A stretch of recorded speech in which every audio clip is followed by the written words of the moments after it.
Muito boa noite a todos aqueles que dão-me tanta alegria e honra em comparecer aqui às nossas exposições pela via eletrônica. Hoje nós vamos fazer aqui a leitura, alguns comentários e glosas do texto previamente publicado pelo site do Colégio Notarial do Paraná, Notas sobre Notas, número 12, prosseguimento do anterior, do 11º, que já era sobre o notário e a palavra. Eu quero, inicialmente, já que mencionei o Colégio Notarial do Paraná, e antes mesmo, tanto vejo que a presidente desse colégio, a doutora Mônica Dalla Vecchia, não ingressa aqui na nossa aula, dizer publicamente da minha satisfação pelo fato de a Escola da Magistratura do Paraná ter convidado a doutora Mônica a participar de um curso específico sobre direito notarial, de aulas nesse curso, que parece que envolve tanto direito notarial como registral, na própria escola. É sempre um projeto importante. Eu, quando estive, para minha honra, assessorando a ministra Nancy Andrighi na Corregedoria Nacional de Justiça, propus à ministra exatamente a formação de corpos interprofissionais envolvendo magistrados, promotores públicos, advogados, notários e registradores, para que a disciplina do direito notarial e do direito registral se aviventasse e pudesse nutrir-se muito da boa experiência de bons notários e bons registradores. Então, eu fico muito satisfeito com o fato de a Escola da Magistratura do Paraná ter escolhido uma pessoa de atividade exemplar, proba e muito competente à frente das notas na belíssima cidade de Curitiba. Então, muito bem. Dito isso, vamos a um comentário aqui sobre o texto das notas, sobre as notas, número 12, que prossegue na linha do que já vinha sendo tratado, versando aqui o relacionamento entre o notário e a palavra, como verão mais exatamente entre o notário e a verdade, né? Isso prosseguirá com o notário e a credibilidade, e lá à frente, com o tema que eu já penso em começar a escrever em breve, o notário e a moralidade pública, e depois o notário e algumas das funções mais específicas de sua atuação. Foge um tanto, é preciso reconhecer-se isso com todas as letras, ao que é frequente nos cursos de direito notarial, o tratamento que venho dando aqui a essa questão da atuação do notário. É um outro ângulo, uma outra perspectiva. Mas penso que ainda para os concursantes, a quem eu particularmente me dirijo, porque há vários concursos em andamento, aqui em São Paulo sendo ultimado, no Ceará, no Paraná, volta agora um novo concurso em São Paulo, que está em via de abrir, não é? Penso que é muito importante que os concursantes, por variados motivos aos que eu vou aqui fazer uma breve referência, pensarem um tantinho nessas observações que venho fazendo com diversa perspectiva. Muito bem. Começamos dizendo aqui que a palavra interior e exterior, porque esse é um tema. Nós temos uma palavra exterior, essa palavra exterior, seja ela escrita, seja ela oral, reflete um verbo interior, reflete uma ideia, um juízo ou um raciocínio como elementos interiores. Digo eu aqui que essa palavra é um ato da pessoa. De fato, a palavra, enquanto elemento de natureza veiculante de uma ideia, de um juízo, de um raciocínio, ou mesmo de uma vontade, de linguagem performativa, uma ordem, etc., de uma aspiração, de um desejo, ou a indicação de um sentimento, esta palavra é sempre um ato da pessoa. como é costume dizer, um papagaio não fala. Ele emite um som que copia palavras, mas ele não fala. É ato da pessoa. Mas, se nós pensarmos o que é o ato da pessoa, ela é exatamente a pessoa em ato. Ou seja, um ato meu é a minha pessoa em atuação. Então, dizer-se que algo é um ato da pessoa é o mesmo que dizer-se que algo é a própria pessoa em ato, a pessoa que atua. É por isso que na linguagem frequente do dia a dia, quando nós dizemos que conhecemos bem alguém, é porque nós conhecemos costumeiramente os seus atos, dos quais atos nós retiramos a apreciação de sua personalidade, de seu caráter, de seu temperamento, etc. Assim, prossigo eu, o amor às palavras é não só o amor à verdade, mas também o amor interpessoal, entre a pessoa emitente da palavra e a pessoa que a recebe, e o amor de si próprio. Aqui nós temos, então, três indicações importantes. O amor às palavras, ou seja, tanto quanto essas palavras representam o nosso ato, é não só amor à verdade, isso significa que, sendo a palavra uma realidade, ela, por sua vez, significa ou representa outra realidade. As palavras dizem respeito a uma realidade que elas significam, e nisso está o amor à palavra, ou seja, o amor à fidelidade da palavra. Mas, na medida em que seja ato da pessoa e dirigida a outra pessoa, o amor à palavra é também um amor interpessoal. Primeiro ponto. Ou seja, porque há a pessoa do emitente e a pessoa que a recebe. Ou seja, há um respeito, uma observância do dever de honestidade em relação àquele que é o destinatário da palavra. E, além disso, o amor de si próprio. Isso é importante. O emitente, exatamente por amar a si próprio e por amar as palavras que profere, na medida em que essas palavras são o seu próprio ato, é a sua própria pessoa em ato, demonstra amor por si próprio.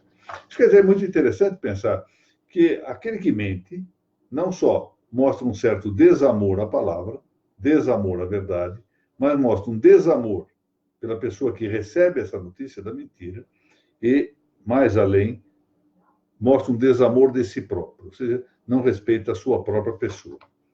É interessante ver essa indicação num mundo tão frequente de pecados da palavra. Não é? Os nossos tempos mostram esse pouco ou nenhum cuidado com a palavra. As pessoas mentem quase que compulsivamente, às vezes fala-se mesmo que se mente por obrigação.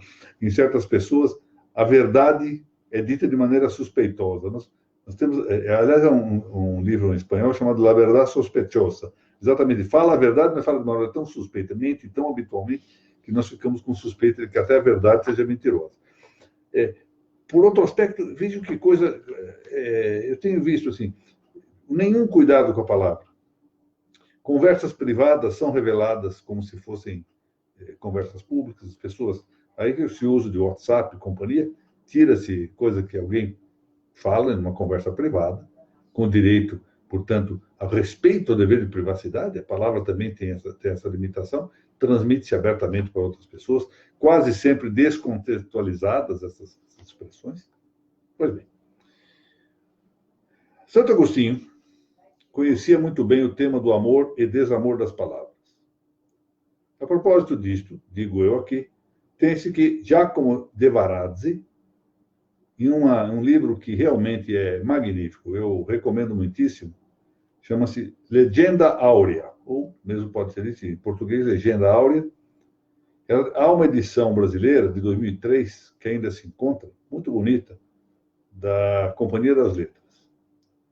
Esse autor, Varazzi, que é um autor medieval, historiou que o autor da Cidade de Deus, ou seja, Santo Agostinho, fez estampar num local de suas refeições o seguinte escrito, aspas, quem ama palavras que minam a vida dos ausentes não é digno desta mesa.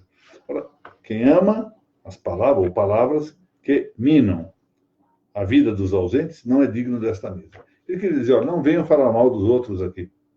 Os ausentes não podem defender-se. É muito interessante, é um fenômeno dos tempos mais aguçado nos tempos contemporâneos. Para nós vermos, Santo Agostinho viveu entre os séculos IV e V, de maneira que já isso ele dizia, sinal de que ele notava esse tipo de deficiência. Mas nós notamos muito hoje. As pessoas muitas vezes se envergonham e não querem corrigir amigos mesmo, mas não se envergonham de comentar pelas costas esses defeitos. Ou seja, não falam para a própria pessoa, não tratam de zelar, pois, pela correção fraterna de um amigo que merece uma correção, merece um conselho, mas não se pejam de a socapa, na ausência dele, como nós costumamos dizer, usar essa palavra, fofocar, né? Utilizar a maledicência. E muitas vezes de maneira picante, às vezes até com uma certa malícia para aumentar o grau do pecado. Isso se dá, na verdade, de maneira dupla, porque quem fala costumeiramente para quem tem comichão nos ouvidos, ou seja, para a gente que quer ouvir. Nós temos que tomar cuidado com isso também. Não só de não falar para preservar a vida dos ausentes, mas, por outro lado, também não dar ouvidos àqueles que falam mal dos outros. De fato, este Santo Agostinho, bispo de Hipona, sabia muito bem do valor das palavras. E aqui eu digo algo entre parênteses, porque eu queria comentar uma coisa. Também que grande literato foi Santo Agostinho. E ele, então, qualificou um episódio de Marcus Atilius Regulus, de que nós vamos tratar, como exemplo nobilíssimo, embora Marcus Atilius Regulus fosse pagão. Muito bem. Queria aqui fazer um parênteses para dizer, nos nossos tempos atuais, em que há uma notável decadência da educação e do ensino, as universidades praticamente inexistem. Eu já lhes contei esse episódio, certa vez eu estive com o grande professor Thomas Molnar, que constava lecionar-se numa faculdade, Iowa, nos Estados Unidos. Eu estive com ele na Espanha e disse a ele, professor Molnar, como vão as suas aulas na universidade? Ele disse, como assim aulas na universidade? Mas o senhor não leciona na Universidade de Iowa? Não. Me constava isso. Disse, alguns dizem isso, de fato eu dou aula em algum lugar, mas aquilo não é uma universidade, dizia ele. Porque a universidade não existe no mundo contemporâneo. Isso era a opinião de um dos maiores pensadores europeus do século XX. Não é? Pois bem, eu queria chamar a atenção para o fato de que nós perdemos muitíssimo a sabedoria das humanidades. Ninguém mais, ou pouca gente, ninguém mais é uma hipérbole, evidentemente que eu tenho que excusar-me disso, mas enfim, serve de modo geral referir, ninguém mais se dedica às grandiosas leituras, que davam muito trabalho, mas que eram, afinal, relevantes. Por exemplo, ler A Cidade de Deus, de Santo Agostinho. Isso é uma obra clássica, é uma obra que tem que ser lida. E aqui entre o problema do concursante dos nossos dias, a quem quer se dedicar, faria muito bem aos concursantes a leitura da Cidade de Deus de Santo Agostinho. Uma leitura paciente, cautelosa, anotada, é um esforço que se exige, porque a leitura desta obra favorece a escrita, favorece o desenvolvimento das ideias, cria imagens, possibilita uma melhor exposição. Como eu digo brincando, mas é verdade, possibilita responder acertadamente quando nós não sabemos a resposta, porque desenvolve um pouquinho a cultura de forração, por assim dizer. E, no entanto, em vez de nos dedicarmos a ler isto, perdemos imenso tempo lendo coisas que não nos fazem nenhum bem, né? Ou fazem pouquíssimo bem quando não nos fazem mal. Fica aí o convite para que se dediquem a ler essa obra deste grande literato, à margem da questão religiosa, deixemos isso de lado por aqui. Um grande literato como foi Santo Agostinho. Marcus Regulus, voltamos aí. Era um dos chefes do exército romano e foi feito prisioneiro numa das guerras púnicas, guerra contra Cartago. Um dia, entretanto, ele foi enviado de volta a Roma, e com uma missão que foi imposta pelos seus captores cartagineses. Ele tinha que persuadir o Senado romano da conveniência de trocar prisioneiros. Havia prisioneiros em Roma e prisioneiros em Cartago. E os captores cartagineses queriam trocar os seus cativos, ou seja, os romanos que estavam presos em Cartago, pelos que estavam presos em Roma, pelos cartagineses presos em Roma. Antes de partir com tudo, Régulus teve de dar a sua palavra, atenção para isso, no sentido de que voltaria a Cartago, assim que cumprisse o mandato de que fora incumbido. Então, disseram a ele, olha, você vai lá e convence o seu povo, lá, o seu senado romano, já que ele era um grande general, convença a trocar os prisioneiros, um escambo de prisioneiros. E depois, volta a Cartago. Promete que voltará? Se promete. Bom, muito bem. Prossigo a leitura aqui, retirada, como eu disse, da Cidade de Deus de Santo Agostinho. Marcus Regulus foi efetivamente a Roma com a missão que lhe fora imperada, de convencer os romanos a trocar os prisioneiros. Todavia, persuadido de que a troca dos cativos não era conveniente ao bem comum romano, olha que homem, embora pagão, como era prudente, como tinha visão prudencial. Ele estava persuadido de que aquilo não era conveniente ao bem comum de Roma, e por isso não aceitou, lá indo a Roma, fazer coro com os que gostariam ou que estimavam boa a troca de prisioneiros. Então ele discursou diante do Senado e convenceu os senadores da tese oposta ao que almejavam os cartagineses. E após isto voltou a Cartago. Cito aqui a De Civitate Dei de Santo Agostinho, traduzindo para o português. Ninguém o compeliu a retornar a seus inimigos, senão que ele voluntariamente cumpriu o que havia jurado. Isso é interessante. Depois de convencer o Senado romano de que eles não deveriam fazer a troca, aquilo de que ele era incumbido de propor aos romanos, propôs com honestidade e opinou contrariamente. Disse, bom, vou embora, vou voltar para Cartago. Os senadores tentaram demovê-lo, dizendo, bom, diante disso haverá sua morte fatalmente, vão matá-lo. E, de fato, os cartagineses, com rebuscadas e horrendas torturas, assim diz Santo Agostinho, tiraram-lhe a vida. Como é que foi tirada a vida dele? Colocaram num caixão estreito, esse caixão estava trespassado de lanças e espadas, enfim, coisas pontiagudas, e o deixaram, não só forçava a manter acordado, mas sem alimentação. Houve um momento em que ele desfaleceu e foi traspassado por esses pregos agudíssimos, como os chama Santo Agostinho. Um autor contemporâneo, um autor argentino, Alfredo de Pietro, disse, então, a meu ver, com razão, que a figura de Marcus Atilius Regulus se ergue qual do paradigma do homem de palavra. É alguém que tem palavra. Porque ao comprometer-se pela palavra, ao empenhar a sua palavra, ele entregou a sua honra, a sua própria essência de homem. A pessoa, volto a dizer, a palavra da pessoa, é o ato da pessoa e é a própria pessoa em ato.